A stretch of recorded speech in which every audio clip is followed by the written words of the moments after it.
আসসালামু আলাইকুম। সংবাদে আপনাদের সবাইকে স্বাগত জানাচ্ছি। আমি ফিরোজ তোহা। শুরুতেই সংবাদ শিরোনাম। বাংলাদেশের সর্বশেষ গুরুত্বপূর্ণ আপডেট সংবাদে আপনাকে স্বাগত। শুরুতেই সংবাদ শিরোনাম, পরে বিস্তারিত। প্রথমেই জানাব, গজারিয়ায় পুলিশ ক্যাম্পে ডাকাত দলের হামলা, দুই পক্ষের মধ্যে গোলাগুলি। মুন্সিগঞ্জের গজারিয়া উপজেলার গোয়াগাছিয়া ইউনিয়নের অপরাধ ও সন্ত্রাসী কর্মকাণ্ড নির্মূলের লক্ষ্যে জামালপুর গ্রামে সদ্য সচল হওয়া পুলিশের অস্থায়ী ক্যাম্পে অতর্কিত হামলা চালিয়েছে স্থানীয় নৌডাকাত নয়ন পিয়াস গ্রুপের সদস্যরা। সময় উভয় পক্ষের মধ্যে দফায় দফায় তুমুল গোলাগুলির ঘটনা ঘটে। পরে পুলিশের প্রতিরোধের মুখে টিকতে না পেরে পালিয়ে গেছে এই সন্ত্রাসীরা। আজ বিকাল 5টার পর উপজেলার গোয়াগাছিয়া ইউনিয়নের জামালপুর গ্রামে পুলিশ ক্যাম্প সংলগ্ন মেঘনা নদীতেই ঘটনা ঘটে। এতে উভয় পক্ষ থেকে প্রায় শতাধিক রাউন্ড গুলি বিনিময় ও 4 থেকে 5টির বেশি ককটেল বিস্ফোরণ হয়। এতে থমথমে পরিস্থিতি বিরাজ করছে ইউনিয়নটিতে। এরপর জানাবো, যুদ্ধবিরতিতে কৌশল বদলালেন নেতানিয়াহু। প্রায় এক সপ্তাহ আগে কাতার ও মিশরের মধ্যস্থতায় গাজায় যুদ্ধবিরতির প্রস্তাবে সম্মতি জানিয়েছে সশস্ত্র গোষ্ঠীরা। তবে এখনও ইসরায়েল আনুষ্ঠানিকভাবে কোনো প্রতিক্রিয়া জানায়নি। এর মধ্যেই প্রধানমন্ত্রী বেনজামিন নেতানিয়াহু দাবি করেছেন তিনি অবিলম্বে সব জিম্মি মুক্তি এবং যুদ্ধের অবসান ঘটাতে আলোচনায় বসছেন। এদিকে রয়টার্সের প্রতিবেদন, এবার চীনের সঙ্গে ভারতের পানি যুদ্ধের আশঙ্কা। তিব্বতে চীনের মেগাবাঁধ নির্মাণ হলে শুষ্ক মৌসুমে একটি প্রধান নদীর পানি প্রবাহ 85% পর্যন্ত হ্রাস পেতে পারে বলে আশঙ্কা করছে ভারত। এই প্রভাব কমাতে নয়াদিল্লি নিজস্ব বাঁধ নির্মাণের পরিকল্পনা দ্রুত বাস্তবায়ন করতে বাধ্য হয়েছে। এবারে জানাবো, আবারও যুদ্ধের প্রস্তুতি নিচ্ছে ইরান। মধ্যপ্রাচ্যে উত্তেজনার পারদ ক্রমশই বাড়ছে। ইসরায়েলের সঙ্গে সংঘাতের পর আবারও যুদ্ধের প্রস্তুতি নিচ্ছে ইরান। আজ এমনটাই জানিয়েছে ইসরায়েলের সাবেক সামরিক গোয়েন্দা কর্মকর্তা। এবারে জানাবো, রাকসু হল সংসদ ও সিনেট নির্বাচন দ্বিতীয় দিনের মনোনয়নপত্র সংগ্রহ করেছেন 67 জন। রাজশাহী বিশ্ববিদ্যালয় কেন্দ্রীয় ছাত্র সংসদ, রাকসু হল ছাত্র সংসদ ও সিনেটে ছাত্র প্রতিনিধি নির্বাচনের মনোনয়নপত্র বিতরণের দ্বিতীয় দিনে মোট 67 জন মনোনয়নপত্র সংগ্রহ করেছেন। বিকেলে দ্বিতীয় দিনের মনোনয়নপত্র বিতরণ শেষ হওয়ার পর এসব তথ্য জানান প্রধান রিটার্নিং কর্মকর্তা ও হল অধ্যক্ষরা। এবং সর্বশেষ জানাবো, গজারিয়ায় পুলিশ ক্যাম্পে ডাকাত দলের হামলা, দুই পক্ষের মধ্যে তীব্র গোলাগুলি। মুন্সিগঞ্জের গজারিয়া উপজেলার গোয়াগাছিয়া ইউনিয়নের অপরাধ ও সন্ত্রাসী কর্মকাণ্ড নির্মূলের লক্ষ্যে জামালপুর গ্রামে সদ্য সচল হওয়া পুলিশের অস্থায়ী ক্যাম্পে অতর্কিত হামলা চালিয়েছে স্থানীয় নৌ ডাকাত নয়ন পিয়াস গ্রুপের সদস্যরা। এ সময় উভয় পক্ষের মধ্যে দফায় দফায় তুমুল গোলাগুলি হয়। প্রিয় দর্শক, এতক্ষণ শুনছিলেন সংবাদ শিরোনাম, এবারে বিস্তারিত। তবে তার আগে বন্ধুরা, অনুরোধ থাকবে সংবাদটিতে একটি লাইক দিন। এই চ্যানেলে আপনি নতুন হয়ে থাকলে আমাদের সংবাদটি দেখতে দেখতে চ্যানেলটি সাবস্ক্রাইব করে রাখুন। কমেন্ট করে বন্ধুরা আপনার মূল্যবান মতামত জানিয়ে দিন আপনি বিশ্বের কোন দেশ থেকে বা বাংলাদেশের কোন স্থান থেকে আমাদের সংবাদটি দেখছেন এবং শুনছেন। আর বন্ধুরা, গাজা যুদ্ধে আপনি যদি নিরীহ ফিলিস্তিনিদের ভালোবেসে থাকেন, কমেন্টে ইয়েস লিখে বিশ্ববাসীকে জানিয়ে দিন। সংবাদটি আপনার সোশ্যাল মিডিয়া ফেসবুকে শেয়ার করে বন্ধুদেরও দেখার সুযোগ করে দিন। এবারে বিস্তারিত।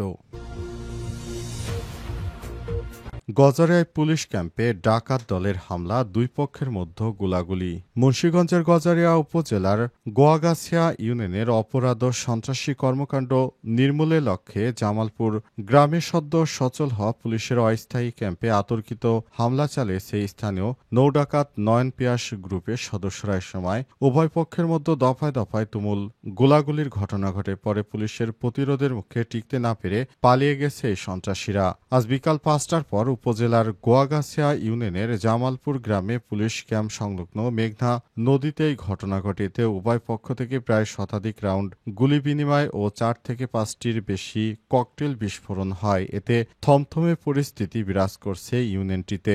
পরে ট্রলার থেকে পুলিশ ক্যাম্প লক্ষ্য করে গুলি ছুটতে থাকে ডাকাত দলের সদস্যরা। আত্মরক্ষাতে পুলিশও পাল্টা গুলি চালায়। সময় ডাকাত পক্ষ থেকে প্রায় 100 রাউন্ড এবং পুলিশের পক্ষ থেকে 20 রাউন্ডের মতো গুলি করা হয়। প্রায় 1 ঘন্টার বেশি সময় ধরে উভয় পক্ষের মধ্যে গোলাগুলি চলে। পুলিশের প্রতিরোধের মুখে টিকতে না পেরে সন্ধ্যা 5:30টার দিকে ট্রলার নিয়ে মতলবের দিকে পালিয়ে যায় ডাকাত দলের সদস্যরা। ঘটনার সত্যতা নিশ্চিত করে গজারিয়া থানার officer in charge OC Anwar Alam Azad বলেছেন, স্থানীয় ডাকাত পিয়াসের নেতৃত্বে 5 থেকে 6টি ট্রলার নিয়ে কমপক্ষে 30 থেকে 35 জন নৌ ডাকাত পুলিশ ক্যাম্প লক্ষ্য করে গুলি ছুড়তে থাকে। এ সময় সন্ত্রাসীরা 4 থেকে 5টি ককটেল বিস্ফোরণ ঘটায়। পরে পুলিশ ক্যাম্প লক্ষ্য করে গুলি ছুড়তে থাকে। তারা পরিস্থিতি আঁচ করতে পেরে আমরাও পজিশন ঠিক করে সন্ত্রাসীদের উদ্দেশ্যে গুলি করতে থাকি।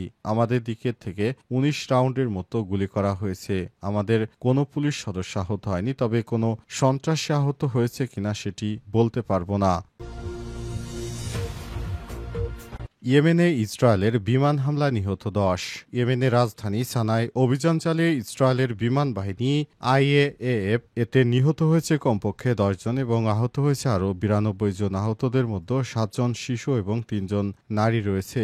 আজ এক বিবৃতিতে এই তথ্য জানিয়েছে ইয়েমেনের ক্ষমতাসীন সশস্ত্র গোষ্ঠী হুতি শাসিত স্বাস্থ্য মন্ত্রণালয় বলছে, সময় গড়ানোর সঙ্গে সঙ্গে নিহতের সংখ্যা আরও বৃদ্ধির আশঙ্কা করা হচ্ছে। গভীর রাতে স্বল্প সময়ে এই অভিযান চালিয়েছে ইসরায়েলি বিমান বাহিনী। ইয়েমেনের প্রেসিডেন্টের সরকারি বাসভবন, 2টি বিদ্যুৎ কেন্দ্র, একটি জ্বালানি তেলের ডিপো সহ সানার বেশ কয়েকটি এলাকায় বোমাবর্ষণ করা হয়েছে। এক বিবৃতিতে ইসরায়েলের প্রতিরক্ষা বাহিনী IDF জানিয়েছে, গত কয়েক মাস ধরে ইসরায়েলকে লক্ষ্য করে প্রায় নিয়মিত রকেট, ক্ষেপণাস্ত্র ও ড্রোন ছুড়েছে ইয়েমেনের হুতিরা। তাদের এসব হামলার জবাব দিতেই রোববার সানায় বিমান অভিযান চালানো হয়েছে। প্রসঙ্গত, গত 2023 সালের অক্টোবরে ফিলিস্তিনের গাজা উপত্যকায় ইসরায়েলি বাহিনীর অভিযান শুরু হওয়ার পর থেকে ইসরায়েলের মূল ভূখণ্ড এবং লোহিত সাগর, এডেন উপসাগর, ইসরায়েলের সঙ্গে সম্পর্কিত বাণিজ্যিক জাহাজগুলো লক্ষ্য করে হামলা শুরু করে হুতি গোষ্ঠীরা। ড্রোন, ক্ষেপণাস্ত্র, রকেট ছুড়ে গত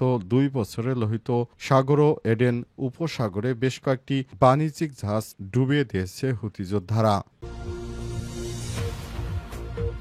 যুদ্ধবিরতিতে কৌশল বদলালেন নেতানিয়াহু। প্রায় 1 সপ্তাহ আগে কাতার ও মিশরের মধ্যস্থতায় গাজায় যুদ্ধবিরতি প্রস্তাবে সম্মতি জানিয়েছে হামাস, তবে এখনও ইসরায়েল কোনো আনুষ্ঠানিক প্রতিক্রিয়া জানায়নি। এর মধ্যেই প্রধানমন্ত্রী বেঞ্জামিন নেতানিয়াহু দাবি করেছেন, তিনি অবিলম্বে সব জিম্মি মুক্তি ও যুদ্ধের অবসান ঘটাতে আলোচনায় বসছেন। নেতানিয়াহুর এই অবস্থান ইঙ্গিত দিচ্ছে ইসরায়েলের কৌশলে বড় পরিবর্তনের। এতদিন আংশিক ও ধাপে ধাপে যুদ্ধবিরতিতে সম্মত হল, এখন তিনি শুধু পূর্ণাঙ্গ চুক্তি চাইছেন, যেখানে সব জিম্মি মুক্তি এবং যুদ্ধের অবসান ঘটবে ইসরায়েলের শর্তে। একই সঙ্গে তিনি গাজা সিটিতে বড় ধরনের সামরিক অভিযানের প্রস্তুতিতে এগিয়ে নিচ্ছেন।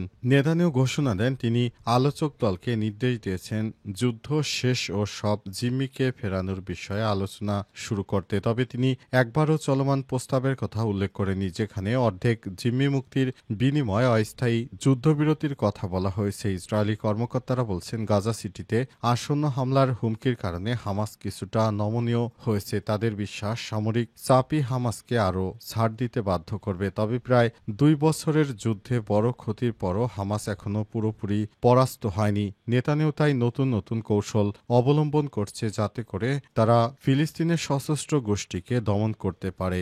বড় ধরনের দমনপীড়নের জন্য তিনি মূলত এই ধরনের ব্যবস্থা গ্রহণ করছেন।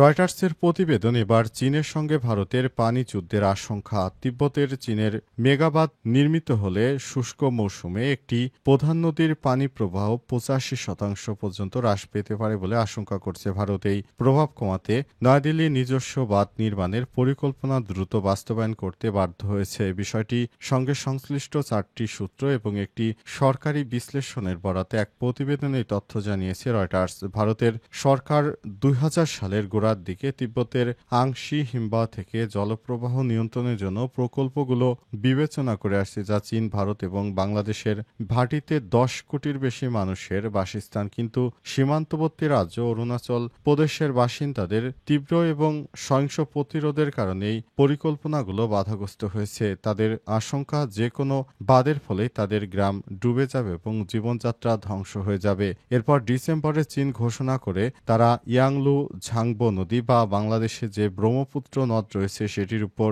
বাঁধ নির্মাণ করবে। নদী ভারতে প্রবেশের ঠিক আগে সীমান্তবর্তী একটি কাউন্টিতে বিশ্বের বৃহত্তম জলবিদ্যুৎ বাঁধ নির্মাণ করবে। চীনের এই ঘোষণার পর ভারতের আশঙ্কা তৈরি হয়েছে যে তাদের দীর্ঘদিনের কৌশলগত প্রতিদ্বন্দ্বী, যার অরুণাচল প্রদেশে কিছু আঞ্চলিক দাবি রয়েছে, এই নদীর উপরে তাদের নিয়ন্ত্রণকে অস্ত্র হিসেবে ব্যবহার করতে পারে, যা অংশী হিমবাহ থেকে উৎপন্ন এবং ভারতের সিয়াং ও ব্রহ্মপুত্র হিসেবে পরিচিত। ভারতের বৃহত্তম জলবিদ্যুৎ কোম্পানি গত মে মাসে সশস্ত্র পুলিশ সুরক্ষার উপকরণগুলো আপার সিয়াং মাল্টিপারপাস স্টোরেজ বাঁধের একটি সম্ভাব্য স্থানের কাছে স্থানান্তরিত করেছে, যা সম্পূর্ণ হলে দেশের বৃহত্তম বাঁধ হবে।